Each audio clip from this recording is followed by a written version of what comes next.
नमस्कार, मी युवराज गायकवाड. आज आपलं एका अतिशय महत्वाच्या टॉपिक मध्ये मी सरचे स्वागत करतो. आजचा जो टॉपिक आहे तो म्हणजे लॉ ऑफ अट्रॅक्शन. आता हा जो टॉपिक आहे, या टॉपिक वरती तुम्हाला जर तुम्ही गुगल वरती, युट्यूब वरती सर्च केलं तर तुम्हाला बरीचशी काही माहिती मिळेल, खूप सारी माहिती मिळेल. आता हे लॉ ऑफ अट्रॅक्शन काय आहे आणि ते आपण आपल्या जीवनात जर योग्य पद्धतीने इम्प्लिमेंट केलं तर आपल्याला जबरदस्त रिझल्ट मिळायला लागतात. आणि हे काम करतं, तुम्ही यूज करा अथवा नका करू, हे तुमच्या आयुष्यात ऑटोमॅटिक काम करत राहतं. कारण लॉ ऑफ अट्रॅक्शन म्हणजेच आकर्षणाचा नियम म्हणतात त्याला.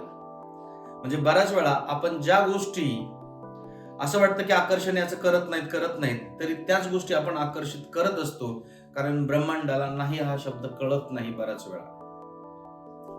म्हणून मग आता मला सांगायचं तुम्हाला की नेमका हा आकर्षणाचा नियम कशा पद्धतीने काम करतो आणि या नियमापासून आपण कशा पद्धतीने आपल्या आयुष्यात त्याचं इम्प्लिमेंटेशन केलं पाहिजे, याबद्दल मी आज तुमच्याशी चर्चा करणार आहे. पहिली गोष्ट म्हणजे तुम्ही बघा, कोणताही एखादा आपला नियम जर असेल, गुरुत्वाकर्षणाचा जर नियम घेतला, तुम्ही एका बिल्डिंग वरती उभे आहात आणि तिथून जर उडी टाकली तर गुरुत्वाकर्षणाचा नियम काय सांगतो की उंचीवरून पडलेली वस्तू ही जमिनीवर आपटणार म्हणजे आपटणारच.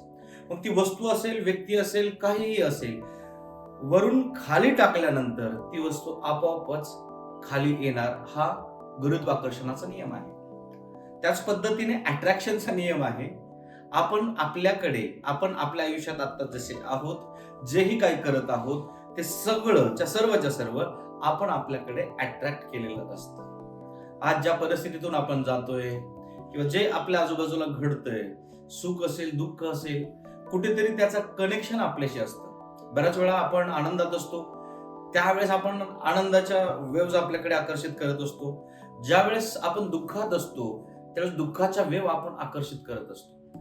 वेव एनर्जी ही आपण आपल्याकडे आकर्षित करत असतो. आता बघा ना, तुम्ही एनर्जीचंच उदाहरण घेतलं तर मंदिरात गेल्यानंतर प्रसन्नता वाटते आणि तेच आपण हॉस्पिटलमध्ये गेलं तर तुम्ही मंदिरात ज्या पद्धतीने बिहेव करत होता त्याच पद्धतीने हॉस्पिटलमध्ये कधीच वागणार नाही. कारण हॉस्पिटलमध्ये चेहऱ्यावर आपोआपच उदासीनता येते, कारण आजूबाजूचं जे वातावरण असतं ते सगळंच्या सगळं दूषित, निगेटिव्ह. तिथे रोगी बरे होण्यासाठी येतात, म्हणजे काहीतरी प्रॉब्लेम आहे तर म्हणून त्या ठिकाणी ते पोहोचलेले असतात.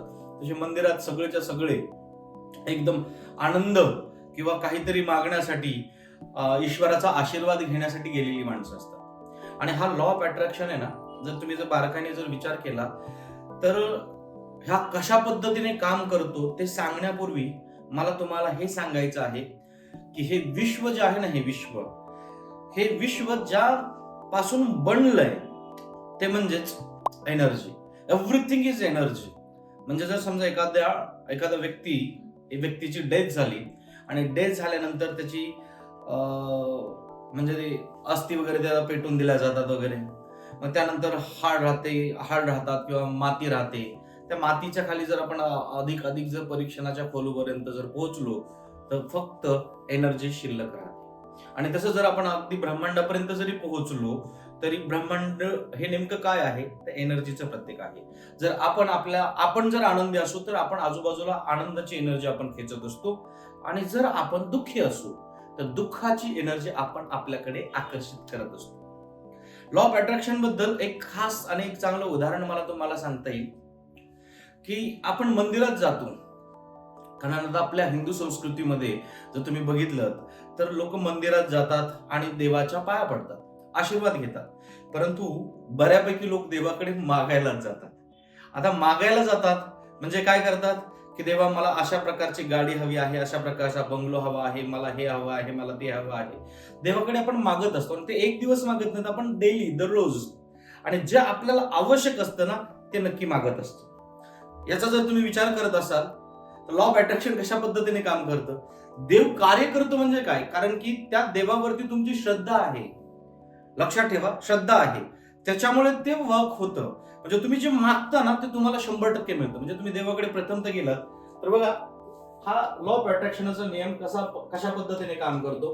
तर पहिलं तुम्ही देवाकडे गेलात, मागितलं की मला काय हवं आहे, मला जे हवं आहे ते तुम्ही पहिल्यांदा मागितलं आणि तुम्ही गणपतीला मानत असाल, भगवान शंकराला मानत असाल, कृष्णाला, रामाला, कुठल्याही देवाला तुम्ही मानत असाल, ज्या देवावरती आपला विश्वास असतो, श्रद्धा असते, तिथे आपण अगदी नतमस्तक होतो आणि आपल्याला जे हवं आहे मनामध्ये बोलत असतो. आणि मनामध्ये बोलत असताना मागितलं, तुम्ही पहिल्यांदा काय केलं की मला देवा हे दे, मागितलं.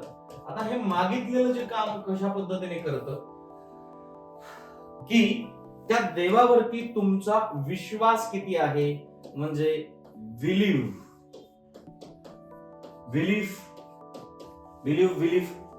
म्हणजे तुमचा त्या ईश्वरावरती किती विश्वास आहे, किती ट्रस्ट आहे, हे अतिशय महत्वाचं आहे, विश्वास. आणि तिसरी गोष्ट की जे तुम्ही मागितलेलं आहे त्यावरती तुम्ही 100% विश्वास ठेवला, ती गोष्ट तुम्हाला मूर्त स्वरूपात मिळते, म्हणजेच रिसीव्ह व्हायला मदत होते किंवा रिसीव्ह होते. हा साधा सिंपल लॉ आहे मित्रांनो, की हा अशा पद्धतीने काम करतो की तुम्ही अगोदर मागा, त्यावरती विश्वास ठेवा आणि ती गोष्ट तुम्हाला मिळेल. आणि माझा सगळ्यांना एक सल्ला असेल की तुमच्या आयुष्यात आहे ना कधी असं झालं असेल की तुम्ही देवाकडे गेलात आणि देवाच्या समोर हात जोडले, नमस्कार केला आणि म्हणालात की देवा मला अशा प्रकारची वस्तू हवी आहे. ती वस्तू तुमच्या आयुष्यात आल्याशिवाय राहत नाही. बऱ्यापैकी म्हणजे जवळजवळ अशा बऱ्याचशा घटना झाल्या असतील. म्हणून तर जेवढे मंदिर असतील, ट्रस्ट असतील, जिथे जिथे मोठे मोठे तुम्ही बघा मंदिर, जिथे की आता साईबाबांचं मंदिर आहे किंवा कुठे तुम्ही बघितलं असेल बालाजी आहेत किंवा रामाचं मंदिर असेल किंवा शंकराचं असेल, इथे गेलात तुम्ही, नवस केलात आणि नवस पूर्ण केल्यानंतर तुम्ही तिथे काय करता, जाऊन तो नवस फेडण्याचं काम करत असता किंवा तिथे जे बोललेले शब्द असतात ते तुम्ही सांगत असता की देवा जर माझं हे पूर्ण झालं तर मी तुला अशा प्रकारचं सोनं करेन किंवा एवढी देणगी देईल किंवा मंदिराचं जीर्णोद्धाराचं काम करेन किंवा मंदिर बांधेल किंवा काय जे असेल ते तुम्ही सांगत असतात. म्हणजे तुम्हाला माहिती असतं की माझं जर हे काम झालं तर मी देवाला ती गोष्ट देणार आहे. म्हणजेच तुम्ही अगोदरच काय करता की सांगता माझं हे काम झालं तर मी हे देणार आहे, काय असेल जे तुम्ही ठरवलेलं आहे देणार आहे. मग आता काय होतं की जर आपण भारतात राहत असू किंवा आपण महाराष्ट्रात राहत असू तर आपला जर देवावरती विश्वास असेल, देव म्हणजे काय, एक श्रद्धेचं स्थान, गॉड म्हणजे काय, एक श्रद्धेचं स्थान आहे, श्रद्धा. आणि या श्रद्धेवरती तुम्ही श्रद्धेचे स्थान, तर या श्रद्धेवरती जर तुमचा विश्वास असेल तर तिथे जा आणि मागा आणि मागितल्यानंतर त्यावरती विश्वास ठेवा, ती गोष्ट तुमच्या आयुष्यात आल्याशिवाय राहणार नाही. हा म्हणजे अशा पद्धतीने काम करणारा नियम आहे की तुम्हाला जे हवं आहे ते तुमच्या आयुष्यात 100% येणार, म्हणजे येणारच. म्हणून तर लोक देवाची पूजा करतात ना आणि देवाकडे मागत असतात. आणि मागतो त्यावेळेस आपण आपली एनर्जी जी आहे ती पूर्ण ब्रह्मांडात सोडत असतो. ब्रह्मांड त्यावरती काम करतं, आपला त्यावरती ट्रस्ट असतो आणि एक दिवस ती गोष्ट आपल्याला मिळते. परंतु हे करत असताना काही गोष्टी ज्या आहेत त्या आपण फॉलो केल्या पाहिजेत. म्हणजे या गोष्टीला तुम्ही खंड पडू देऊ नका. म्हणून तर काही आपल्याकडे मंत्र पण आहेत की जर तुम्ही अशा प्रकारचा मंत्र, म्हणजे मृत्युंजय मंत्र असेल किंवा बरेचसे मंत्र आहेत, जर ते तुम्ही म्हणालात तर त्या गोष्टी तुमच्याकडे आकर्षित व्हायला लागतात. किंवा एखाद्याला घर हवं असेल तर घरासाठीचा एखादा मंत्र आहे, किंवा एखाद्याला कार घ्यायची असेल तर कार घेण्यासाठीचा मंत्र आहे, किंवा एखादं चांगलं काम व्हायचं असेल तर कामासाठीचा मंत्र आहे. म्हणजे म्हणतात ना आपण गणपतीचा एखादा मंत्र असतो, शनेश्वराचा एखादा मंत्र आहे, किंवा तुम्ही हनुमान चालीसा असेल, जर त्यावरती विश्वास असेल तर तुम्हाला ज्या गोष्टी हव्यात त्याही मिळतात आणि त्यापासून भूत बाधा प्रेत काय असेल अशा प्रकारच्या ज्या गोष्टी यापासूनही मुक्ती मिळते असं म्हटलं जातं. आता म्हटलं जातं किंवा हे खरंही आहे. मग आता हे जे असेल ना तर हे सगळ्यात महत्वाचा जो भाग आहे तो काय आहे, आपलं श्रद्धेचं स्थान. पहिली गोष्ट म्हणजे तुम्ही श्रद्धेचं स्थान निवडा, त्यावरती श्रद्धा ठेवा. आणि जर तुमचं कुठलंही श्रद्धेचं स्थान नसेल, ही सगळी अंधश्रद्धा तुम्हाला वाटत असेल तरी काही हरकत नाही. तुम्ही आहे ना कुठल्या शक्तीकडे नको, तुम्हाला जसं वाटतं की नाही मला ही गोष्ट मिळाली पाहिजे तर ती गोष्ट फक्त बोलून दाखवा, त्यावरती विश्वास ठेवा आणि ती गोष्ट तुम्हाला मिळणार आहे. म्हणजे तुम्हाला मंदिरात जाऊन ही गोष्ट मागायची गरज आहे का? तर बिलकुल नाही. तुम्ही मंदिरात नाही गेलात, तुम्ही घरात बसल्या बसल्याही ती गोष्ट फक्त मागितली, त्यावरती विश्वास ठेवलात, तर ती गोष्ट मिळणार आहे. फक्त तुम्हाला एकच काम करायचंय, ती गोष्ट रोज मागायची आहे. जर तुम्ही रोज मागितली तर तुमच्याकडे ती गोष्ट अट्रॅक्ट झाल्याशिवाय राहणार नाही. म्हणून रोज मागत चला, रोज मागत चला. म्हणजे दिवसातून बऱ्याच वेळा. आणि आता काय होतं, की एखादी गोष्ट तुम्ही जर घ्यायला गेलात ना, तर ती गोष्ट तुम्हाला आजूबाजूला सगळीकडे तीच गोष्ट दिसायला लागते आणि ती गोष्ट आपल्याकडे येणार म्हणजे येणार, कारण की आपला आकर्षणाचा नियम हा जबरदस्त पद्धतीने काम करतो. यावरती काही गोष्टी मला तुम्हाला सांगायच्या. 3 अतिशय महत्वाच्या गोष्टी सांगतो. त्या गोष्टी तुम्ही तुमच्या या लॉ ऑफ अट्रॅक्शन मध्ये फॉलो करा, तुम्हाला जबरदस्त फायदा होईल. पहिली गोष्ट म्हणजे काय करा, व्हिज्युअलायझेशन करा. जी वस्तू मागितली किंवा जी गोष्ट मागितलेली आहे ती गोष्ट व्हिज्युअलाइज करा. डोळे बंद करा. ती गोष्ट कशी आहे, ती गोष्ट तुम्ही प्रत्यक्षात यूज करत आहात, ती गोष्ट हातात आल्यानंतर कशी असेल, किंवा तुम्ही घरात गेल्यानंतर जर एखाद्या व्यक्तीला फ्लॅट घ्यायचा असेल तर ते कशा पद्धतीने व्हिज्युअलाइज करायचं, की तुम्ही त्या फ्लॅटमध्ये गेलेले आहात, दरवाजा उघडलेला आहे, दरवाजा कशा पद्धतीने वाजतो, आतमध्ये त्या वास्तूमध्ये गेल्यानंतर तुम्हाला आजूबाजूला काय दिसतं, ते भिंतीचे कलर असतील, स्लॅबचा कलर असेल, आतमध्ये गेल्यानंतर तो किचन कसा असेल, किंवा हॉल कशा पद्धतीचा असेल, बेडरूम कशा पद्धतीचा असेल, आणि या सगळ्या गोष्टी तुम्ही ते फील करा. म्हणजे त्याच्यावर व्हिज्युअलाइज करत असताना त्या गोष्टी तिथे आहेत, त्याला टच करा. फील म्हणजे काय, आपण व्हिज्युअलायझेशन मध्ये 3 गोष्टींचा समावेश जरूर करा. एक म्हणजे की त्याचं चित्र पहा, आवाज ऐका आणि त्या वस्तूचा टच फील जो आहे तो करा. म्हणजे कायनेस्थेटिक पद्धतीने ती गोष्ट आपण आजमावली पाहिजे. म्हणजे ती गोष्ट मिळत आहे. आणि हे मिळत असताना तुम्हाला कधी कधी असं होईल की आपण दररोज करतोय, आपल्याला ही गोष्ट मिळत नाही. म्हणजेच काय, अविश्वास. आणि ज्या वेळेस दुसरी गोष्ट जी आहे, म्हणजे पहिली गोष्ट तुम्ही व्हिज्युअलायझेशन करा, आणि दुसरी महत्वाची गोष्ट की ते मिळणार आहे यावरती कधीही डाऊट घेऊ नका. डाऊट घेतला की विषय संपला मित्रांनो. आपल्या आयुष्यामध्ये बघा ना, तुम्ही एकमेकांचे मित्र असाल, मैत्रिणी असाल किंवा लाईफ पार्टनर असाल, जर तुमच्या दोघांपैकी एकमेकांनी जर डाऊट घेतला तर कुठेतरी तो विश्वास ब्रेक होतो आणि ती व्यक्ती तुमच्यापासून दूर जायला लागते.